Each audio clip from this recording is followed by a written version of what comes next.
Jamaah, oh jamaah. Alhamdulillah. Alhamdulillahirrahmanirrahim. Kembali lagi di Islami Tinda. Kembali lagi kita waktunya membacakan pertanyaan-pertanyaan masuk yang ada di sosial media di segmen Tanya Dong Ustadz. Kami semua tanya dong Ustaz. Oke, kita masuk ke pertanyaan yang berikutnya dari Nuryani _AJ. Dikonekin dulu supaya zaman udah. Lihat dong TV-nya. Oh iya betul. Komentar aja sih ke netizen. Assalamualaikum Ustadz ya.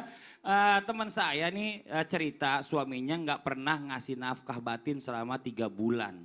Dan nggak pernah diperhatiin maupun disayang kata suaminya.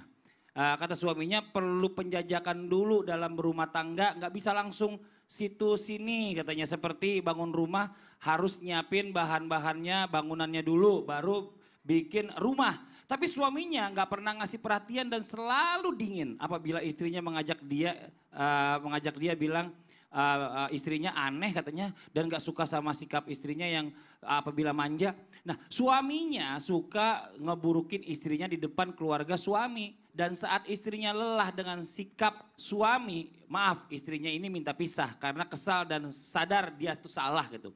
Tapi suami mengiyakan. Wah, dan mengusir istri saat minta maaf ke rumah ibunya. Mohon solusinya Ustadz Ustazah, syukron, jazakumullah khairan kasiran. Waduh nih Ustazah Lulung aja deh perempuan yang jawab nih, curhatan wanita Ada panjang. dua jawaban. Dua jawaban. Jawaban yang pertama.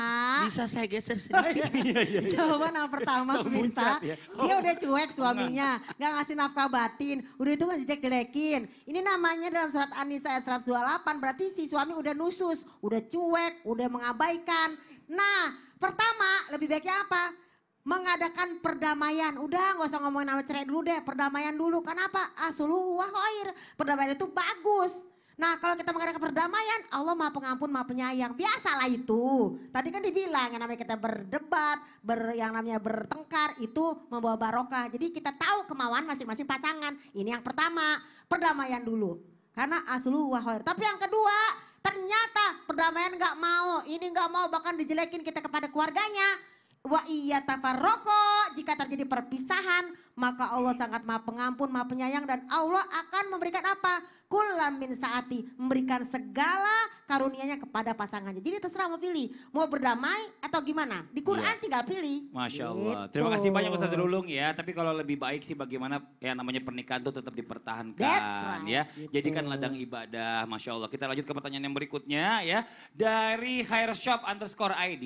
Assalamualaikum Pak Ustadz Ustazah. Bagaimana ya Pak Ustadz caranya menghadapi suami yang keras hati atau wataknya yang gak bisa berubah? Saya sudah 2 kali menggugat ke pengadilan. Dia kalau di mediasi itu manis-manis saja.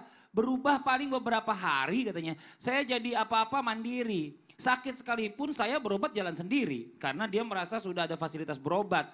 Apa dan bagaimana caranya Pak Ustadz menghadapi suami seperti itu? Apa benar watak nggak bisa dirubah? Mohon pencerahan Pak Ustadz. Nah, Ustadz Maulana mau di sini jawab. Sekeras apapun itu batu, kalau tiap hari ditetesin akan berlobang juga. Betul. Dalam hal ini ketika ada suami yang keras, sudah gini dan gini, yang tadi yang sampaikan, sudah digugat dan sebagainya. Ketika dimediasi, balik lagi. Paling bagus buat catatan hitam di atas putih. Tertulis. Dan disaksikan para saksi. Itulah gunanya saksi nikah.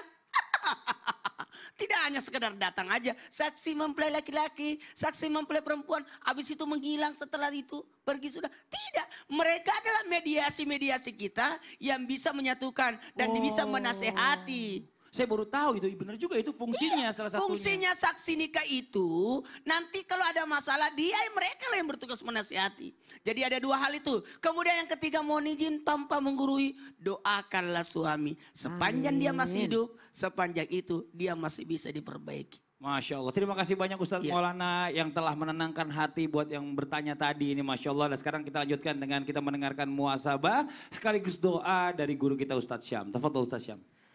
Jamaah Islam itu indah yang dimuliakan Allah Subhanahu wa taala, para guru yang dimuliakan Allah, seorang laki-laki mulia, seorang suami sempurna, pernah berpesan kepada kita semua, khairukum khairukum li ahli wa ana khairukum li ahli.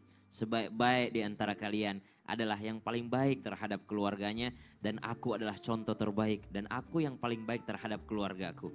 Nabi SAW seakan-akan menegur kita bahwasanya aku nih manusia paling sibuk. Aku ini mengurusi seluruh umat manusia dan aku ditugaskan oleh Allah menjadi seorang rahmatan lil alamin. Bukan hanya bagi manusia, bagi binatang pun, bagi tumbuhan pun, bagi seluruh alam semesta. Aku mengurusi mereka, aku menjadi rahmat bagi mereka. Namun ternyata aku masih punya waktu untuk memanjakan istriku. Aku masih punya waktu untuk menyatukan kembali kalung Aisyah. Aku masih punya waktu untuk bersandar di bahu Khadijah. Aku masih punya waktu untuk menonton pertunjukan Habasyah bersama dengan Aisyah. Aku masih punya waktu untuk bersama dengan istriku menonton pertunjukan. Begitulah baginda Nabi SAW, seorang manusia, suami, lelaki, imam terbaik bagi keluarganya, tapi juga menjadi manusia terbaik bagi seluruh alam. Maka subhanallah, sebagai seorang laki-laki yang diberikan tanggung jawab oleh Allah SWT, Allah katakan, wa min ayatihi an khalaqalakum min anfusikum azwaja.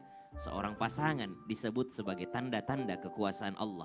Mari kita lihat pasangan kita sebagai tanda-tanda kuasa Allah Subhanahu wa taala, bukan melihat mereka sebagai seorang istri saja, tapi tanda kekuasaan Allah yang mestinya setiap hari kita perhatikan dan kita ambil pelajaran darinya. Mari sama-sama kita mengangkat tangan, semoga Allah Subhanahu wa taala terima amal ibadah kita.